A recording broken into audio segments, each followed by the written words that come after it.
Assalamualaikum warahmatullahi wabarakatuh. Hari ini saya akan membentangkan tentang aspirasi dan hala tuju pendidikan serta implikasi terhadap guru berjiwa pendidik. Pengenalan. Bab ini membincangkan tentang standard kualiti pendidikan, khususnya standard kualiti pendidikan Malaysia yang menjadi panduan dalam pengurusan sekolah oleh guru dan pemimpin bagi memastikan pendidikan yang berkualiti.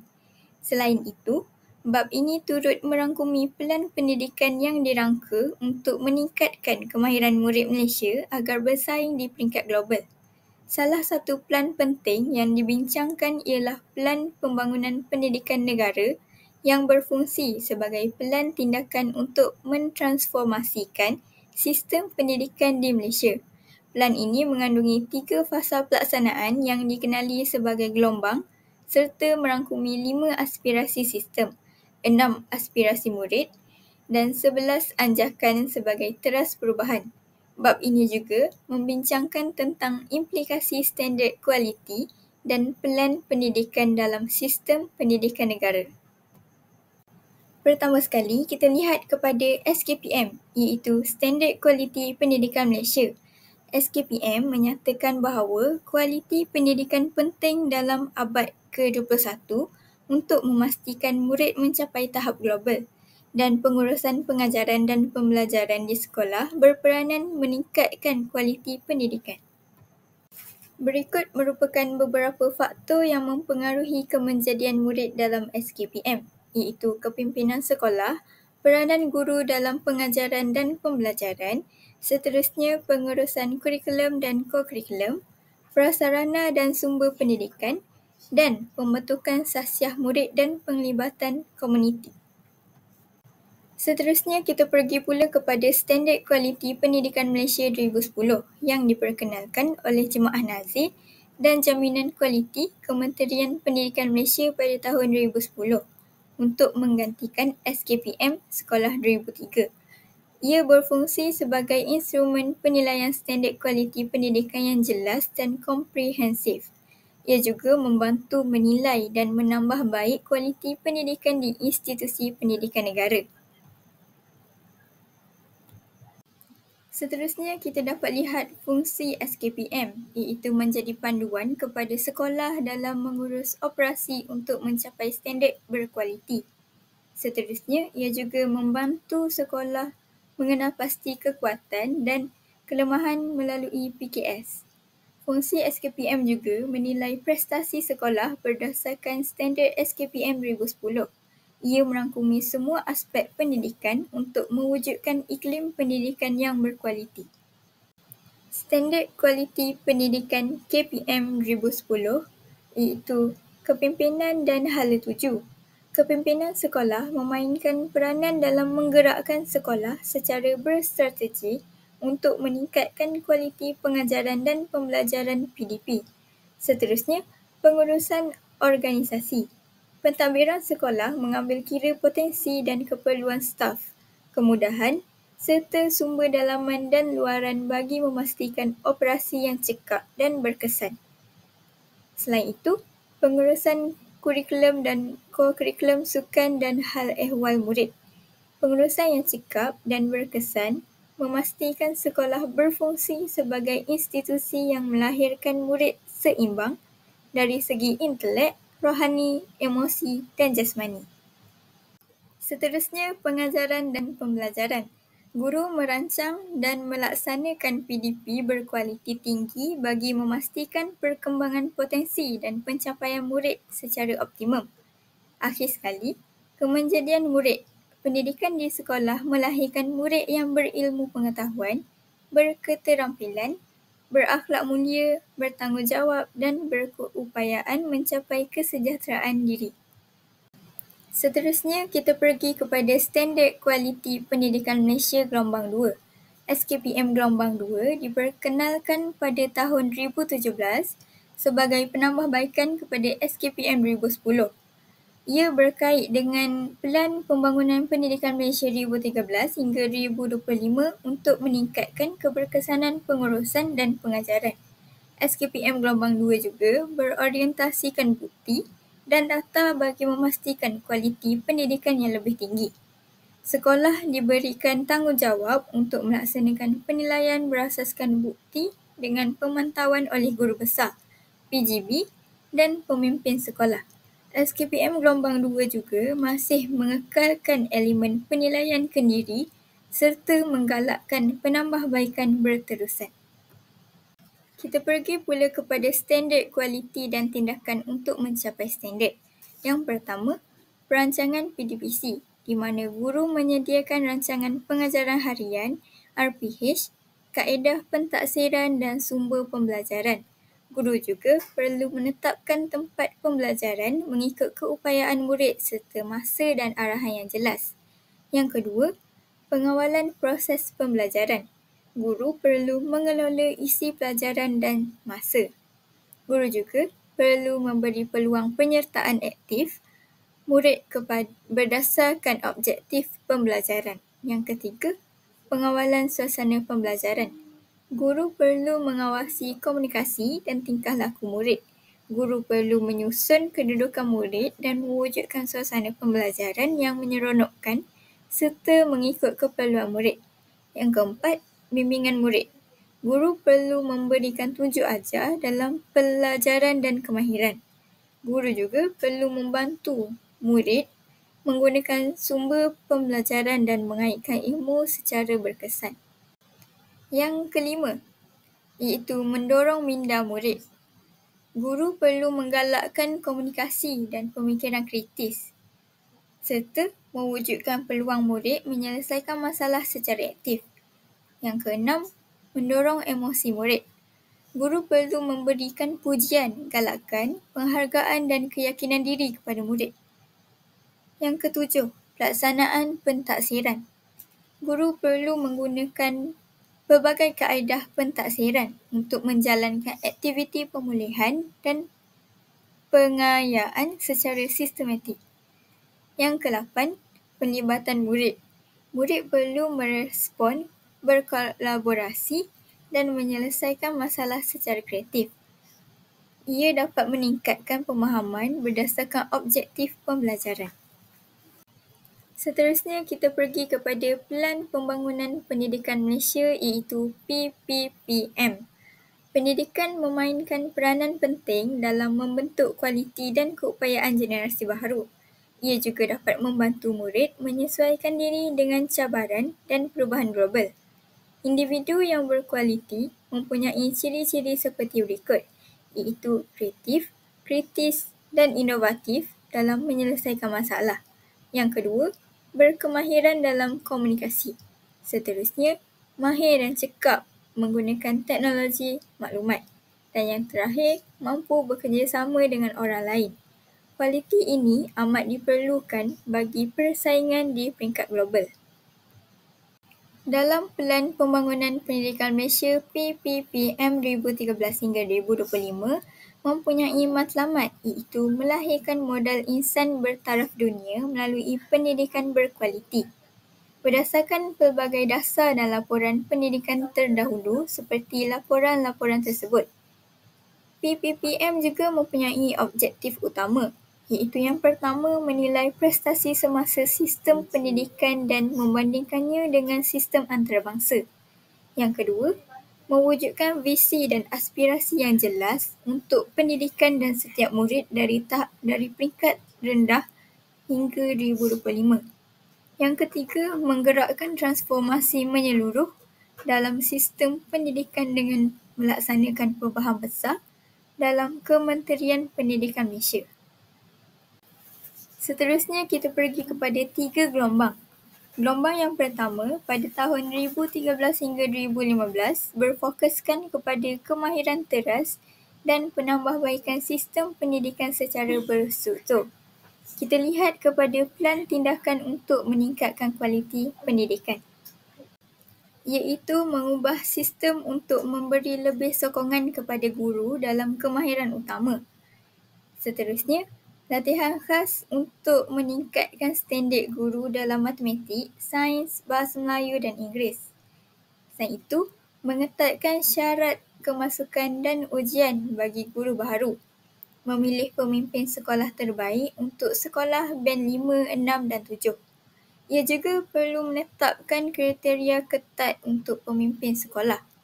Merombak peperiksaan dengan meningkatkan soalan berfikir aras tinggi.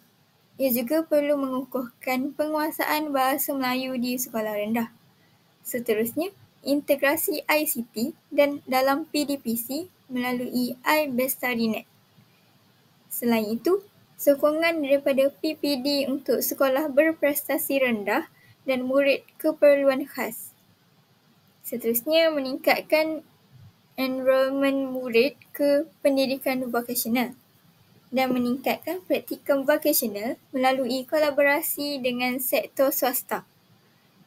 Ia juga perlu melantik pemimpin terbaik untuk menerajui GPN dan PPD bagi meningkatkan sistem penyampaian pendidikan. Seterusnya, kita pergi pula kepada gelombang kedua pada tahun 2016 hingga 2020 bagi mempercepatkan pelaksanaan inisiatif gelombang 1 melalui latihan intensif guru dan penambahbaikan sistem pentadbiran sekolah. Kita lihat kepada Pelan Pendidikan Gelombang 2, iaitu memacu peningkatan sistem pendidikan dan memberi lebih bimbingan dan sokongan kepada guru dalam semua mata pelajaran serta aspek kepimpinan dan etika. Seterusnya, menyediakan latihan perkhidmatan berterusan bagi meningkatkan profesionalisme guru dan penambahbaikan kurikulum bagi meningkatkan standard dan selaraskan dengan sistem antarabangsa. Seterusnya, gelombang ketiga pada tahun 2021 hingga 2025, fokus utama adalah anjakan ke arah kecemerlangan dengan peningkatan keluasan operasi sekolah. Semua sekolah, guru dan pengetua perlu mencapai prestasi melebihi standard minimum. Budaya kepimpinan rakan sejawatan diterapkan untuk membudayakan profesionalisme dalam kalangan guru. Berikut merupakan pelan tindakan gelombang 3 pada tahun 2021 hingga 2025. Yang pertama, peningkatan takbir uruskan diri di sekolah. Yang kedua, pengurusan berasaskan sekolah dengan lebih banyak autonomi dalam pelaksanaan kurikulum dan peruntukan belanjawan. Yang ketiga, bimbingan rakan sejawatan untuk meningkatkan profesionalisme guru dan pemimpin sekolah. Yang keempat, pilihan pembelajaran bahasa untuk meningkatkan kemahiran berbahasa murid.